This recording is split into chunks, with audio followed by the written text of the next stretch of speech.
ఉగాది పండక్కి ఎప్పుడూ చేసుకునేలాగా పప్పుతో బొబ్బట్లు కాకుండా ఇలా ఒక్కసారి కొబ్బరి బొబ్బట్లు తయారు చేసి చూడండి. తినటానికి కమ్మగా చాలా రుచిగా ఉంటాయండి.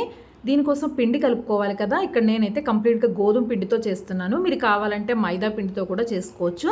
కలర్ కోసం కొద్దిగా పసుపు, చిటికెడు ఉప్పు వేసుకుని కొద్దిగా ఆయిల్ వేసుకుని బాగా మెత్తగా కలుపుకోవాలండి. చాలా మెత్తగా ఉండాలి. పిండి ఎంత బాగా కలుపుకుంటే మనకి బొబ్బట్లు అంత బాగా వస్తాయి.